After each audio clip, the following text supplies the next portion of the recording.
My name is Kathy Miller.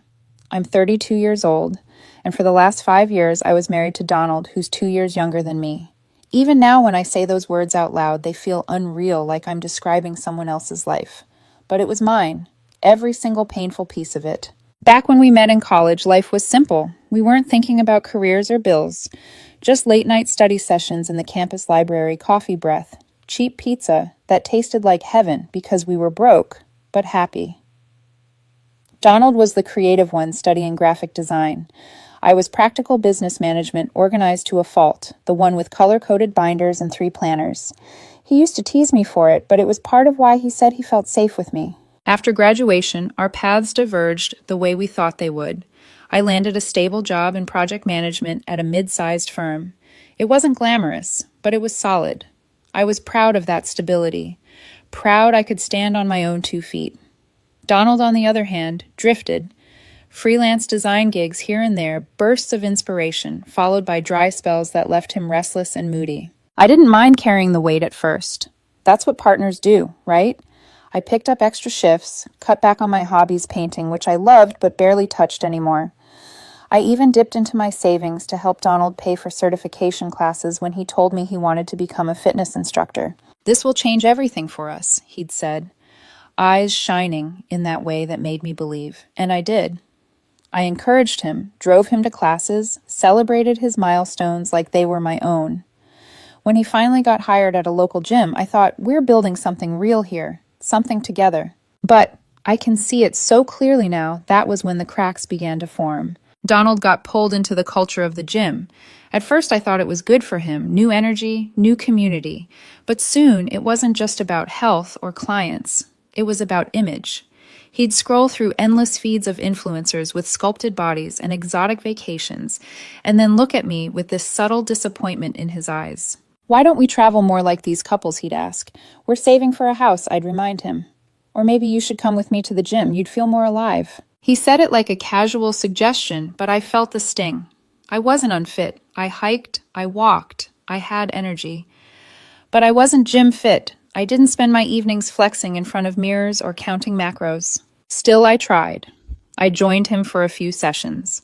The clang of weights, the blaring music, the sea of neon leggings and grunting, it wasn't me. But I smiled through it, trying to be supportive, trying not to notice how Donald's eyes lit up only when someone else complimented his form. That's when her name first slipped into our lives. Jade, his trainer. A tall, tattooed woman in her late 20s, with the kind of smirk you either find magnetic or insufferable. For Donald, it was clearly the former. At first, it was harmless mentions. "Jade says I've got natural potential. Jade recommended this protein shake." I brushed it off. We all talk about coworkers, right? But then, Donald's phone started buzzing late at night, and he'd angle it away from me with a little too much caution. Once, when he left it face up, a message popped up. "Can't wait for our session tomorrow." My gut twisted. But I didn't say anything, not yet. I told myself I trusted him. That's what marriage is built on. And yet, in the pit of my stomach, I already knew something was shifting. That's the thing about betrayal, it doesn't crash into you all at once. It drips in slowly like a faucet you can't quite shut off. And before you realize it, the room is flooding. At the time, I still thought I could fix it. I had no idea how wrong I was. It started slowly like a leak in the ceiling you don't notice until the whole roof caves in. Donald was no longer the man who once stayed up late, sketching designs on our kitchen table, telling me I was his anchor. Now every conversation circled back to the gym to Jade. At first I laughed it off. He'd say things like, "Jade says my form's perfect," and I'd smile. But inside I felt my chest tighten. Why did it matter so much that she noticed? Why wasn't my encouragement enough? He began comparing us to couples he saw online. Perfectly staged photos of beach vacations. People dripping in designer clothes. Why don't we travel more? Why don't we do something exciting instead of saving every penny? I reminded him gently, "Donald, we're building for the future. A house. A real foundation." But he'd roll his eyes like my dreams were just boring. And then came the secrecy. Late night texts. His phone always face down. New outfits bought with money he swore he didn't have. A new cologne he claimed was on sale. The moment that sealed it, though, the one that sliced through me like glass, happened on a Tuesday evening. I'd just gotten home from work, takeout in my hands, ready for one of our old traditions, a movie night. Donald was already sitting on the couch, his expression unreadable. "Kathy, we need to talk," he said. His voice was too calm, almost rehearsed. But before I could even respond, my phone buzzed with notification after notification.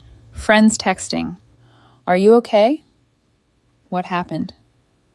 We saw Donald's post. Confused, I opened my social media. There it was. A selfie of Donald and Jade arms, wrapped around each other in the gym mirror. His caption seared into me. Finally stepping into the life I deserve. No more settling for mediocre. Jade gets my vibe, ambitious, exciting, real. Upgrade or get left behind. New chapter. Change better than ever. He tagged her, and the comments flooded in. Yes, King, you deserve better. So happy for you guys. About time you leveled up. I felt the room tilt. The takeout bag slipped from my hands, containers spilling across the carpet. This wasn't just betrayal, it was a public execution of our marriage. I scrolled, hands trembling. Over 200 likes. Jade's comment at the top. Proud to be your upgrade, babe. Let's crush it.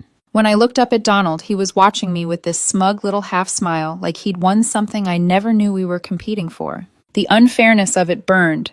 5 years of sacrifices, late nights, anniversaries, I'd poured my soul into, flattened into one word, mediocre. Kathy, he said, leaning back like some self-righteous professor about to deliver a lecture. Let's be real. I've outgrown this. You're comfortable, safe, but I want more. Jade pushes me.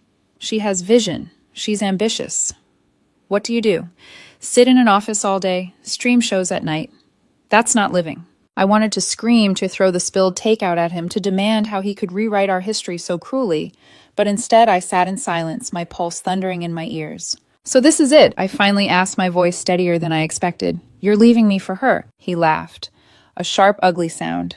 Leaving, Kathy? I already left months ago. This is just me being honest. Don't act surprised. I gave you hints. I told you to come to the gym to spice things up, but you didn't listen. This, he gestured to his phone, to that disgusting post, is my future. Jade and I, we're building an empire. You're stuck in mediocrity. I stared at him, feeling something shift inside me. Not just pain, something colder, resolve. Without another word, I stood and walked to the bedroom. I pulled my suitcase out from under the bed and began folding clothes with mechanical precision. Donald followed, panic flickering for the first time. What are you doing, packing? My voice was flat. Packing. Kathy, don't be dramatic. No, I said, zipping the suitcase shut. You already moved on. I'll just save you the trouble of watching me cling. His smugness faltered. Where will you even go? I'll figure it out. And I did. That night I drove away. No tears, no begging, just quiet detachment as the city lights blurred through the windshield. In that moment, Donald thought he'd won. But what neither of us knew was that this so-called upgrade was the very thing that would unravel him. The first night after I left Donald, I crashed at a dingy roadside motel, the kind with buzzing neon lights and a bedspread patterned like it hadn't been replaced since the 80s. I lay there staring at the ceiling, the smell of stale smoke clinging to the curtains, wondering how 5 years of my life had been reduced to a single word, mediocre. I replayed everything, our anniversaries, the times I stayed up late, proofreading his resumes, the nights I picked up extra work so he wouldn't have to stress about rent. And for what? To be cast aside in a social media post for likes and hashtags. The pain came in waves, sharp enough to make me curl into myself. But beneath the hurt was something else. Something unexpected. Freedom. I didn't owe him anything anymore. The cycle of carrying, supporting, and waiting for his next big dream, it was over. The next morning, I packed my car with essentials, clothes, laptop, a few books, and drove 3 hours to a smaller town where an old college friend, Rosa, had once said, "If you ever need an escape, my couch is yours." She didn't ask questions when I showed up at her door, duffel bag in hand. She just opened her arms and said, "Stay as long as you need." For the first week, I barely functioned. I walked aimlessly through quiet streets, journaled. Until my hand cramped, cried into Rose's throw pillows when the silence got too loud. And yet each day, I felt lighter. I cut Donald out, completely blocked his number, unfollowed him, deleted every photo. It was like disinfecting a wound, painful but necessary. I also found a therapist online offering discounted virtual sessions. She helped me untangle the knots Donald had tied in my head. How he'd convinced me his unhappiness was my failure. How his contempt had been brewing long before Jade appeared. He didn't upgrade Kathy, she said gently. He downgraded himself. You just stopped being his shield. Meanwhile, through whispers from mutual acquaintances, I heard about Donald's new life. At first, it sounded like everything he'd dreamed of. He and Jade were inseparable, posting photos at rooftop bars, beaches, posing like a power couple. Their smiles wide, their captions obnoxious. I ignored it. I had to.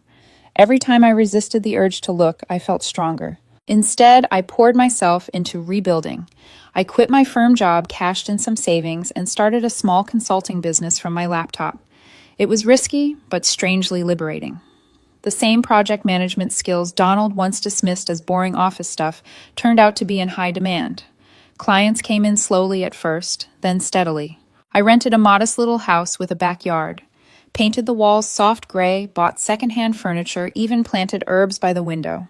I joined a local hiking group and a book club. I rediscovered the parts of myself I'd shelved to support Donald's endless ambitions. For the first time in years, I wasn't living for someone else's dream. I was living for mine. Months passed. Seasons changed. My consulting business grew, and so did my confidence. The silence from Donald was golden, until it wasn't. One evening, about 4 months after I'd walked out, my phone buzzed with an unfamiliar number. I almost ignored it, but curiosity got the better of me. Kathy. My stomach clenched. That voice. Donald. He sounded nothing like the smug man who'd called me mediocre. His tone was fragile, almost frantic. Thank God you answered. I've been trying to reach you. I gripped the phone tighter. What do you want? A pause. Then words spilled from him in a rush. I know I messed up. That post, it was stupid. Jade. She wasn't who I thought. Things aren't what they looked like. She drained our savings, Kathy. Borrowed money for her so-called brand, and now she's gone. Ghosted me. The gym fired her for scamming clients. I'm drowning. I need help. For a moment, I just sat there staring out at the herbs in my little window box, the scent of rosemary drifting in the evening air. Donald's voice, once a storm in my head, now felt distant, powerless. That's rough, I said neutrally. No sympathy, no pity, just detachment. But what does that have to do with me? Silence stretched. Then his desperate sigh. Kathy. Please. We were married. Doesn't that mean something? You were the stable one, the good one. Let's fix this. I almost laughed at the irony. The man who called me mediocre now begged for my stability, but all I felt was clarity. No, Donald, I said softly but firmly. We're done. And I hung up. That was the first sign of his collapse, and deep down I knew it was only the beginning. After that first desperate call, Donald faded back into silence. I thought maybe he'd finally given up, accepted the clean break. But karma, I've learned, doesn't strike like lightning. It unravels quietly, thread by thread, until the whole fabric collapses. The updates reached me in fragments, mutual friends' whispers, even a few screenshots sent by people who had cheered Donald on during his so-called upgrade. At first, it was little things. Jade stopped appearing in his posts. The captions that once screamed power couple and new chapters shifted into vague motivational quotes. Donald began posting shirtless selfies alone, desperate smiles that didn't reach his eyes. Then came the bigger cracks. Jade's fitness app project, what Donald had bragged, was their empire turned out to be a scam. She'd borrowed money not just from him, but from clients at the gym, promising massive returns. When the truth came out, she vanished, deleting accounts, leaving Donald to face the backlash. The gym dropped him too. Apparently, he'd been caught promoting Jade's fake business to clients, and when they demanded refunds, he couldn't deliver. His reputation, once tied to that smug grin and ambition, sank fast. Meanwhile, my life was nothing flashy, but it was steady. My consulting business picked up momentum. One satisfied client led to another. I even landed a big contract with a company overseas enough to finally buy decent furniture and turn my little house into a true home. I joined weekend hikes, sat around bonfires with new friends, read books I'd always meant to finish. My therapist encouraged me to celebrate small victories each day without checking Donald's page, each project completed, each step toward reclaiming myself. And for the first time in years, I felt at peace. But peace has a way of being interrupted. One evening, while I was trimming basil from my window planter, my phone buzzed again. An unknown number. I knew before answering who it would be. Kathy Donald's voice cracked raw this time. Please, just listen. Everything's falling apart. Jade scammed me. Scammed everyone. She drained my accounts, ruined my name. I'm broke. People are cutting me off. Even my own family's distancing themselves. I don't know where else to turn. I stayed silent, listening to the tremor in his voice. Part of me felt the old reflex, the urge to soothe, to fix. But then I remembered the night I left the smug smile as he told me I was mediocre, while Jade draped herself across his arm. You made your choice, Donald, I said finally. Calm, detached. Now you're living with it. Kathy, please. His words tumbled over themselves. I was wrong. I see it now. You were the one who kept me grounded. You, he choked. You were everything. Were. I closed my eyes, letting the weight of his words hang in the air. Once they would have broken me. Now they just felt empty. That's rough, I repeated, echoing the same tone as last time, and I hung up again. But Donald wasn't done. Karma had him by the throat, and desperation made him relentless. Over the next few weeks, the attempts escalated.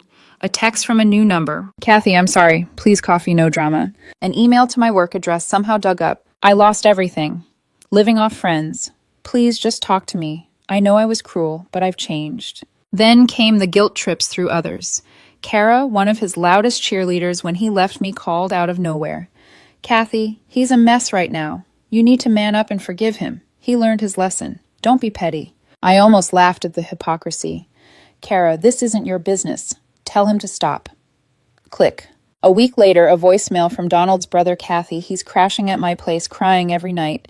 Jade took thousands. He's sorry, I swear. You were good for him. Please think about it. But I didn't think about it. Not for a second. Because I finally understood Donald wasn't sorry for what he did. He was sorry for what he lost. And there's a difference. Karma had arrived, dressed as Jade's betrayal, financial ruin, and public humiliation. And me, I didn't need revenge. Watching the universe hand him the bill was more than enough. When a person like Donald feels the walls closing in, they don't accept defeat gracefully. They claw, scratch, and manipulate, desperate to regain control. At first, his attempts at contact were drenched in regret.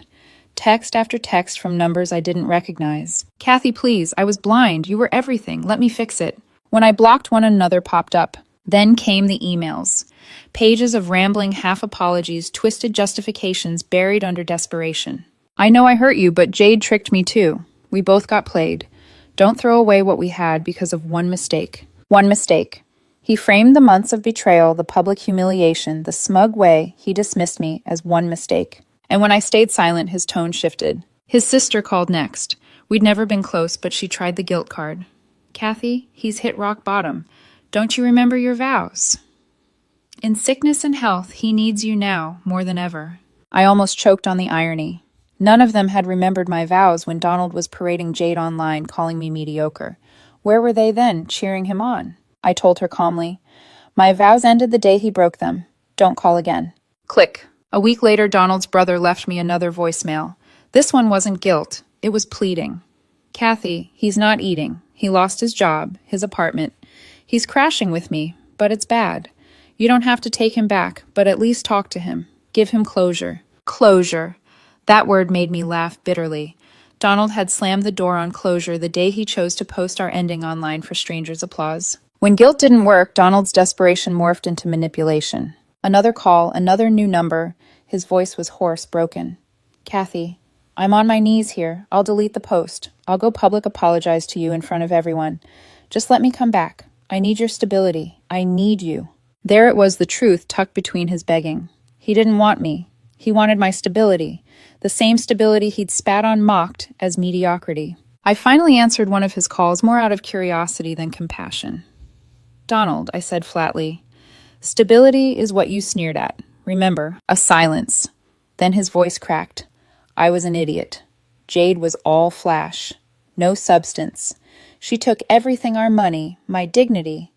And now, everyone knows. I can't show my face at the gym. Even friends stopped picking up. I'm humiliated. Alone. His words spilled like vomit. I'll do anything. I'll start over. I'll delete every photo of her. I'll apologize. Just please, let me in. I need you.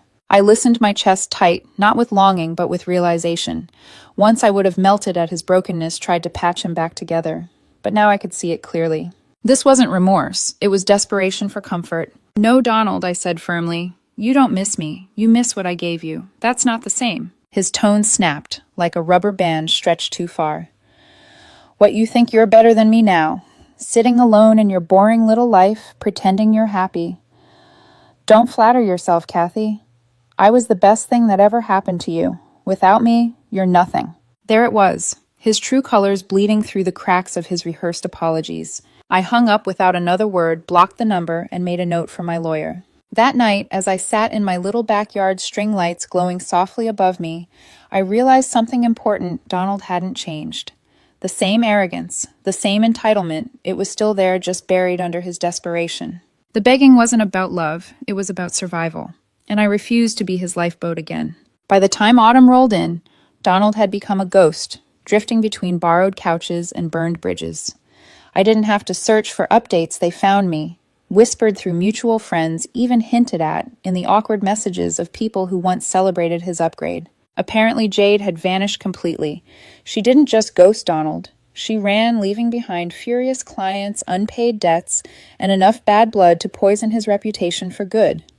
Donald, stripped of his glittering facade, was now nothing more than a cautionary tale. And then came the knock at my door. It was a Saturday afternoon.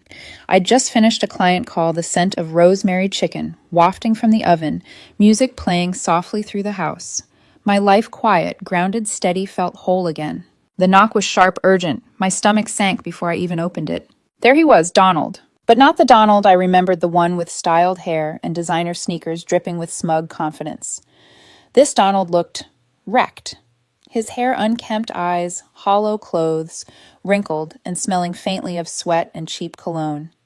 At his feet sat a battered duffel bag. "Kathy," he whispered, his voice hoarse, "please." Behind him, leaning against a beat-up car, was Kara, his loudest cheerleader, during his better-than-ever days. She crossed her arms, watching with thinly veiled impatience, like she was a reluctant chauffeur forced into this humiliation. Donald's eyes darted past me into the house. The fresh paint, the neat garden, the faint strains of music, all proof that I hadn't just survived. I had thrived. "You've built something," he said, his voice breaking. "You look good. The house, it's beautiful. You did this without me." I stepped onto the porch, closing the door halfway behind me.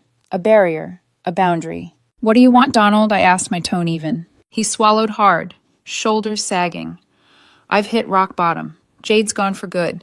The cops are looking into her scams, and I lost everything.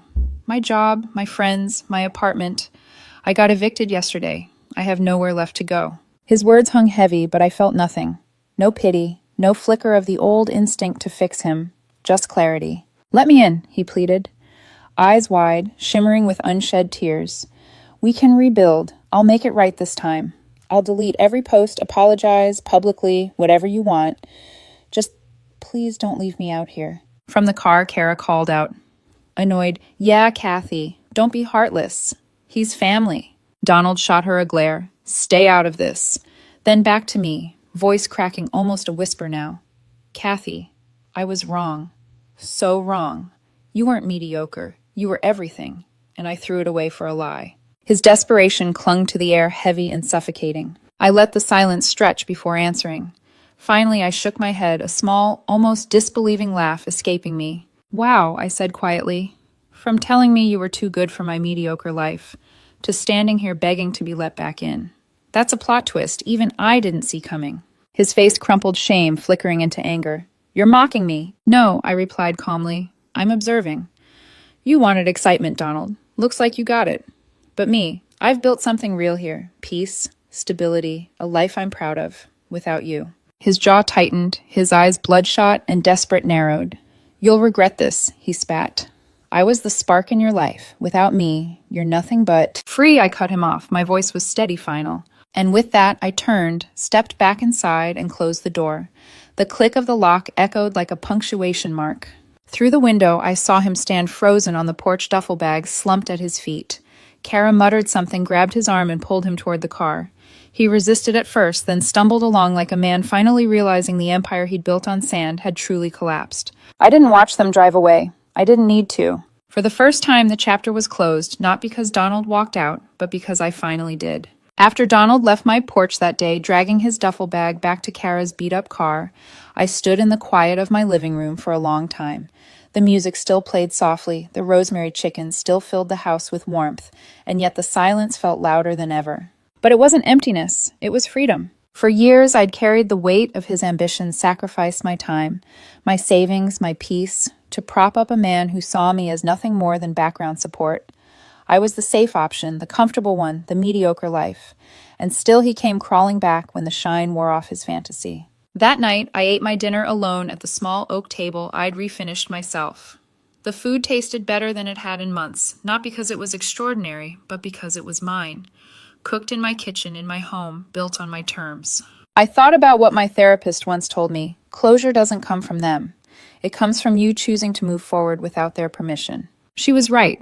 Donald didn't give me closure. He tried to take it from me over and over again, but I gave it to myself the moment I closed that door in his face. In the weeks that followed, his name faded further into the background. The calls stopped. The messages died down. Even the whispers from mutual friends disappeared. I didn't ask why. I didn't care. For all I knew, he was still out there chasing the next upgrade, still trying to fill the hole Jade had left behind. But I no longer carried his choices as my burden. Instead, I poured myself into life. My business grew enough to let me plan my first real vacation solo somewhere quiet and coastal with nothing but books and waves. I expanded my little backyard garden, strung more lights across the fence, and invited my hiking friends over for dinners that turned into laughter-filled nights under the stars. For the first time in years, I wasn't a shadow to someone else's glow. I was my own light. And yes, sometimes I wondered about love. Not with Donald, never again, but with someone who would see me as I am, not as a stepping stone. I wasn't rushing. I wasn't desperate.